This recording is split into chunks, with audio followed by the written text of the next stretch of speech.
I want to show you something very interesting as well. This is by a lovely lady that I've actually come across called Cody Sanchez.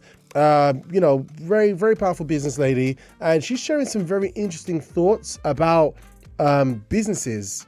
Check this out.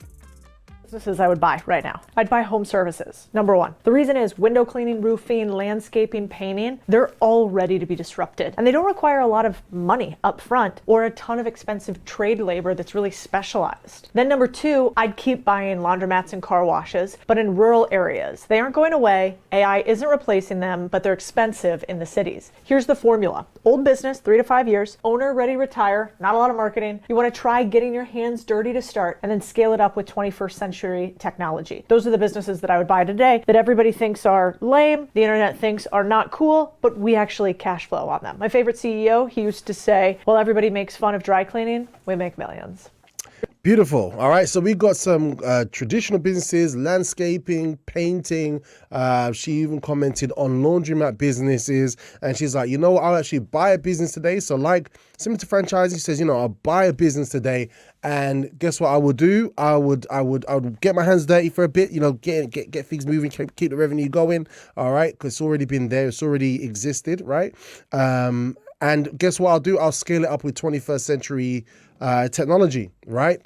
She said those industries are ready to be disrupted, which is quite interesting. So she's thinking like that. So maybe we can think with these conversations, we can think differently. We can probably, just because of who you are, just because of the way your personality is, you could think of a way to disrupt industries. You can disrupt something that is already going, that people really take for granted. Maybe people think are old fashioned, but you can actually bring it into the 21st century, 2024, with the use of different types of technology. And just speaking about buying a business again, I have this lady, Kelly from Upstage. I am a big fan of hers. I watch her material all the time. She comes up with some very nice ideas, and she's speaking about buying a business. Now, I'm not saying this for you to buy a business. I'm just saying that because I'm talking about this because Mr. Effie touched on different business types, different business models.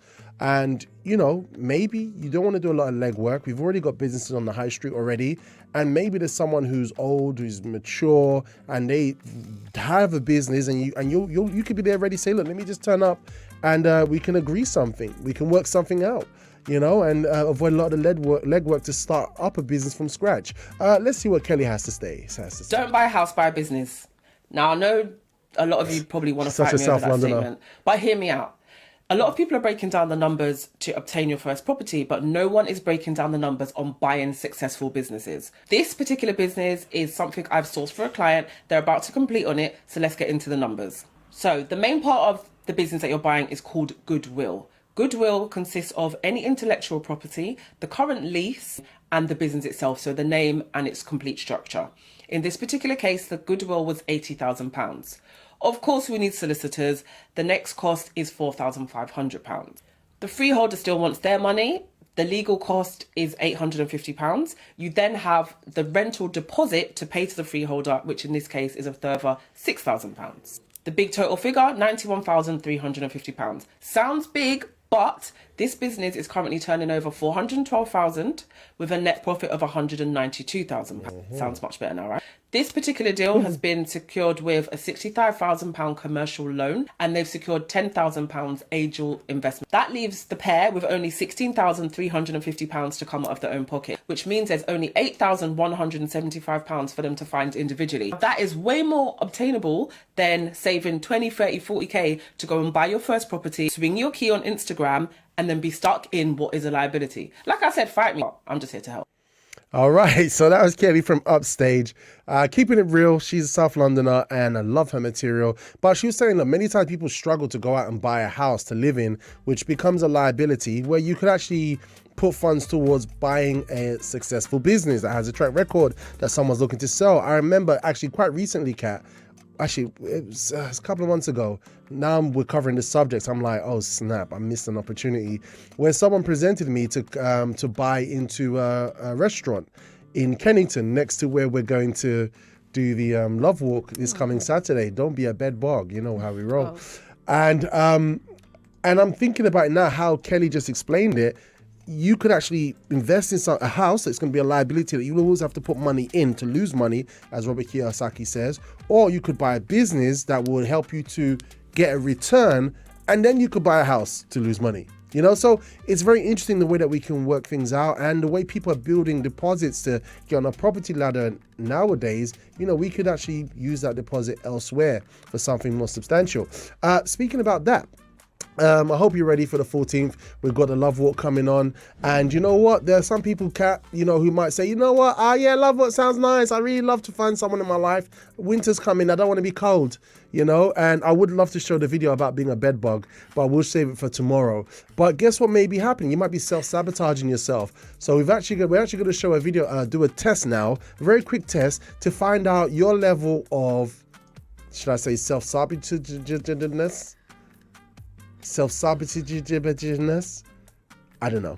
All right, so we're going to see how deep self-sabotage could be working inside of you with this quick test. All right, so it's going to be 5 simple questions with 3 multiple choice answers, and we want you to type your answer in the live chat so that you'll be able to look through, because maybe you're traveling or something like that, and you can see how many of what particular letter that you got and to see where you fit on the category. All right, Kat, take it away. Let's go.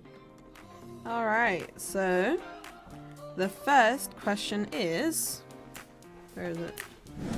Do you... Sorry, I'm distracted. Yeah, you need to answer these as well. Okay, Do Kat, you thank you. procrastinate in important tasks even though you know they'll lead to positive outcomes? Is it A, rarely, I usually get things done right away? B, sometimes I delay but get them done? Or C, often I avoid tasks even when I know they're important? All right, so put in the live chat. This is 1A, 1B, or 1C. 1A, 1B, or 1C. All right, A, so do you procrastinate on important tasks even though you know they lead to positive outcomes? A, rarely, I usually get things done right away. B, sometimes I delay but eventually get them done. Or C, I often avoid tasks even when I know they're important. 1A, 1B, 1C. Type it in the live chat right now. And I'll be able to see it here, and you'll be able to have a look, see how many you get afterwards. Number 2, Kat. Number 2 is, do you set unrealistic expectations for yourself and then feel discouraged when you can't meet them? Is it A, rarely I set realistic and achievable goals?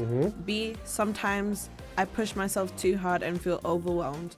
Or C, I often set goals that are too high and feel defeated when I can't reach them? All right, so 2A, 2B, or 2C. 2A, 2B, or 2C. Type it in the live chat so you can see which one you fall under.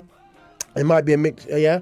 Which one is more common for you? Let's have a look at that. Let's go to question number 3. Question number 3 is, when faced with opportunity, do you focus more on potential negatives rather than the positives? A, rarely, I focus on the positives and take calculated risks. B, sometimes I weigh the negatives but still move forward. Or C, I often I fixate on negatives and avoid taking action.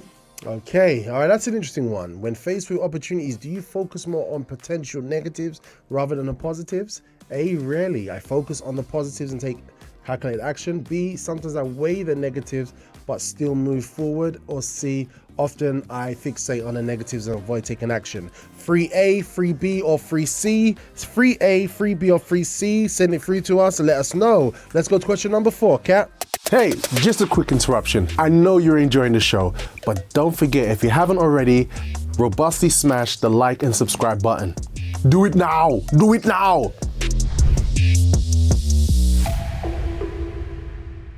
Question number 4 is, do you find yourself withdrawing from relationships or opportunities because you don't feel good enough?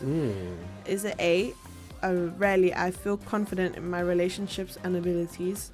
B, sometimes I have moments of doubt but push through? Or C, often I withdraw because I fear judgment or rejection? All right, so come on guys, let's self-analyze here. This is AI setting this up for us so we can see where we fit on the scale. All right, so do you find yourself withdrawing from relationships or opportunities because you don't feel good enough?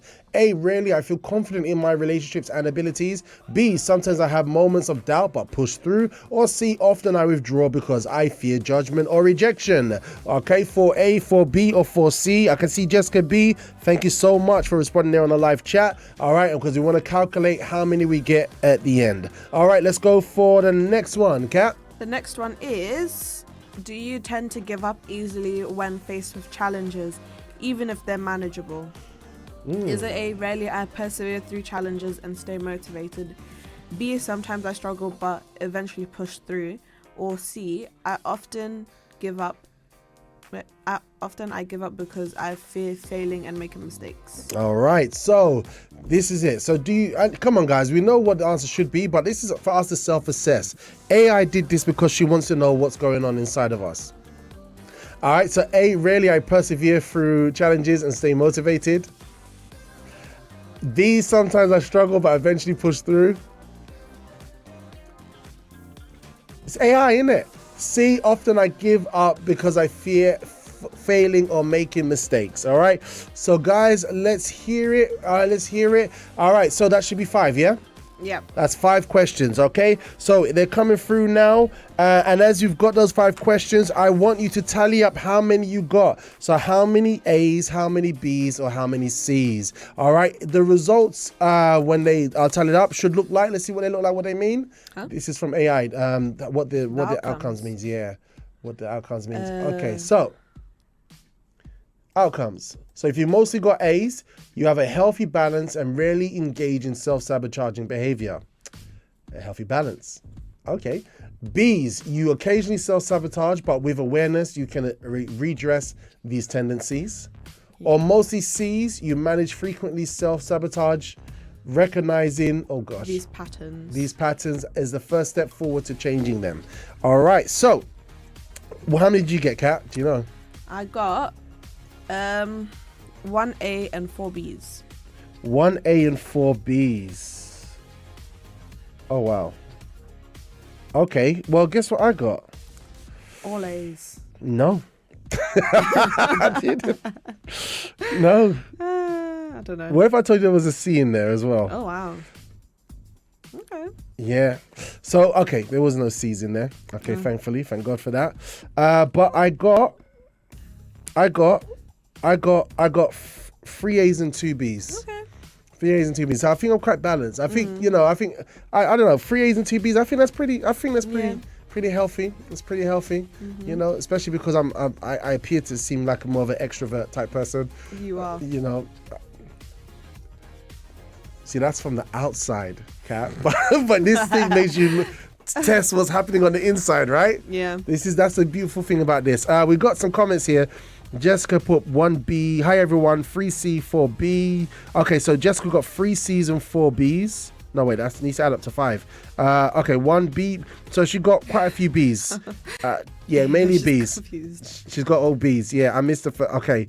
Jessica B. Oh, we've got all Jessica in Netherlands and Jessica.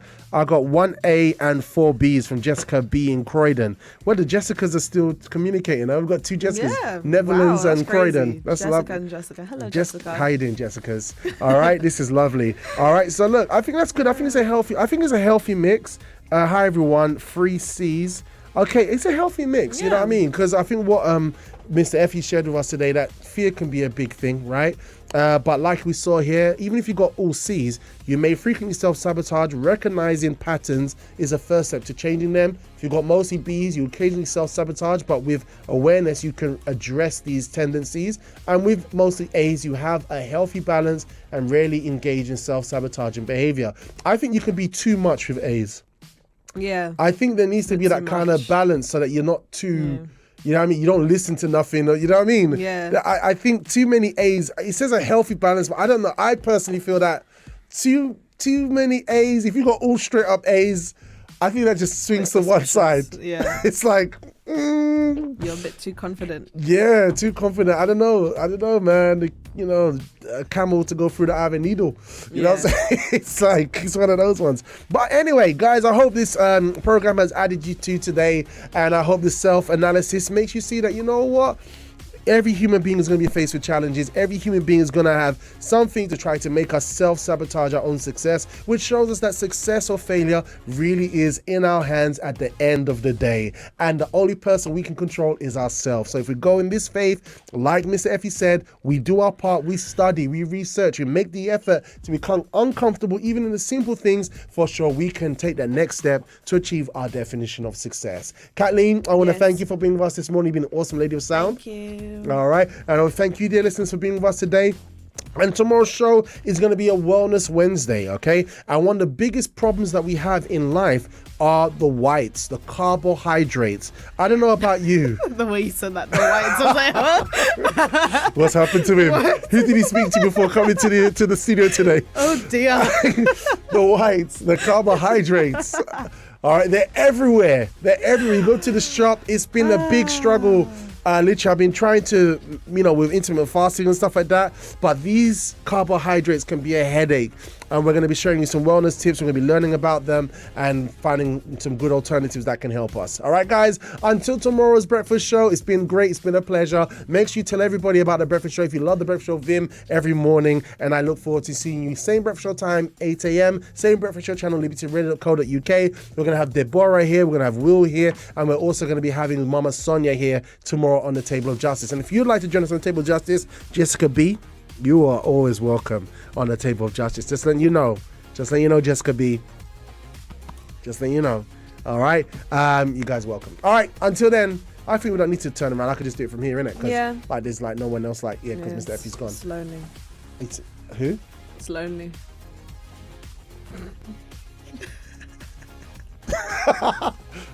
I do a lot of expressions with my eyes, don't I? It just is what it is. This is how God made me. Look at me, I'm by myself, I'm happy. Love Walk, don't be a bit. Actually, play the Love Walk video. Yeah. I've got to play the Love Walk video to end the show. All right, God, this Saturday is 14th. Play it, Kat. For you. My dear, you cannot find the love of your life indoors. Wow. What did I say?